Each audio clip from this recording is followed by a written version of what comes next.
Hello friends, welcome to Cooktails. আমার আজকের recipe পটল চিংড়ি।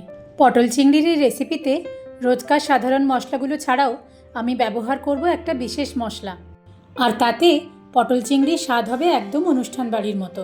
তাহলে চলুন রান্নাটা শুরু করি।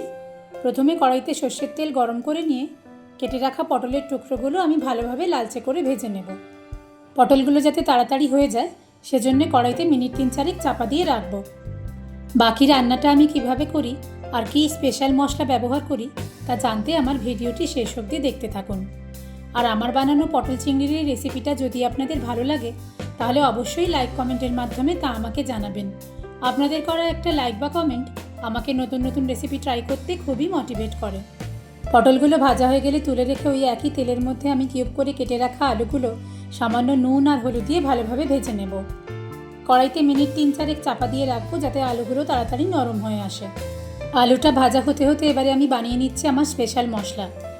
তার জন্য মিক্সিং জারের মধ্যে নিয়ে নিলাম 2 চামচ ডেসিকেটেড কোকোনাট, 1 চামচ পোস্ত, 2টো কাঁচা লঙ্কা, সামান্য জল দিয়ে একটা স্মুথ পেস্ট তৈরি করে নেব।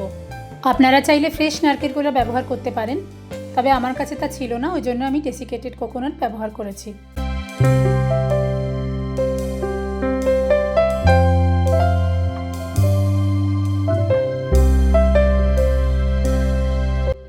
আলুগুলো ভাজা হয়ে গেলে ওই একই তেলের মধ্যে আগে থেকে নুন হলুদ দিয়ে মাখিয়ে রাখা চিংড়ি মাছগুলো আমি ভালোভাবে ভেজে নেব।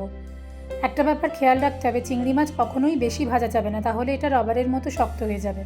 মিনিট 3-4 ভাজলেই চিংড়ি মাছ খুব ভালোভাবে সেদ্ধ হয়ে যায়।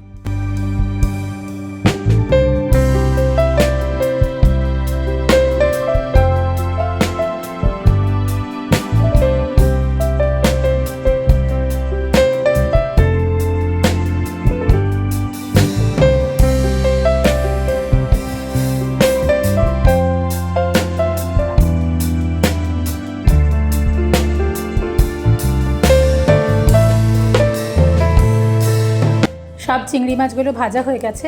কড়াইতে সামান্য একটু তেল দিয়ে এর মধ্যে ফোড়ন দিয়ে দিচ্ছি তেজপাতা, গোটা জিরে আর গোটা গরম মশলা। ফোড়নের সুন্দর গন্ধ বার হলে পেঁয়াজ কুচি দিয়ে মিনিট 2-3 ভালোভাবে ভাজা ভাজা করে নিচ্ছি।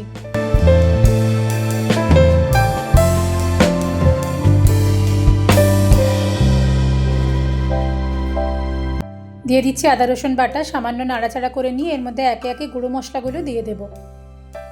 দিচ্ছি স্বাদ মতো নুন, পরিমাণ মতো হলুদ গুঁড়ো, কাশ্মীরি লঙ্কা গুঁড়ো আর ধনে গুঁড়ো। ভালোভাবে কষিয়ে নিচ্ছি।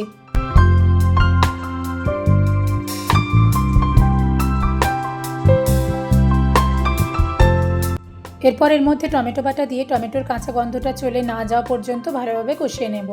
এই রান্নার ক্ষেত্রে মশলা কষানোর সময় আমি জলের ব্যবহার একদমই করিনি, জল ব্যবহার করব একদম শেষের দিকে গিয়ে। আর সেজন্য মশলাটা যাতে কড়ার গায়ে লেগে না যায় খুব কম আঁচে পুরো রান্নাটা ভালোভাবে কষিয়ে করতে হবে। এরপরে রান্নায় দিয়ে দিয়েছি নারকেল, পোস্ত আর কাঁচা লঙ্কা, সেই বিশেষ মশলার পেস্টটা যেটা এই রান্নার স্বাদকে বেশ কয়েক গুণ বাড়িয়ে দেবে। ভালোভাবে মশলাটা কষিয়ে নিয়ে সামান্য চিনি দিয়ে মিশিয়ে নেব।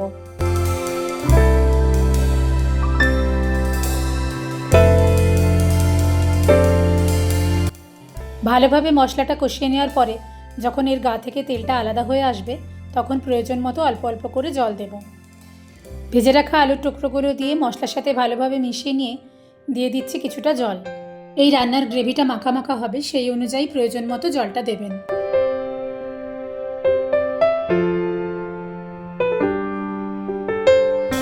গ্রেভিটা ফুটতে শুরু করলে এর মধ্যে দিয়ে দিচ্ছি আগে থেকে ভেজে রাখা পটলের টুকরোগুলো।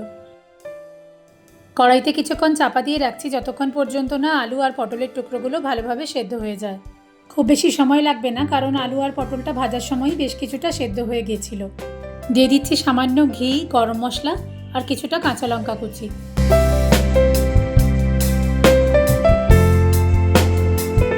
চিংড়ি মাছটা আমি এই রান্নায় সবার শেষে দেব। ভেজে রাখা চিংড়ি মাছগুলো দিয়ে সব কিছুর সাথে একসাথে ভালোভাবে মিশিয়ে নিচ্ছি। গ্রেভিটা শুকিয়ে এসছে, তাই রান্নায় সামান্য একটু জল দিয়ে মিনিট 2 কড়াইতে চাপা দিয়ে রাখবো যাতে ঘি, গরম মশলা, ভাজা চিংড়ি মাছ সব কিছুর ফ্লেভার রান্নার মধ্যে খুব সুন্দরভাবে মিশে যায়। মিনিট 2 পরে কড়ার ঢাকনাটা খুলে গ্যাসটা বন্ধ করে দেব।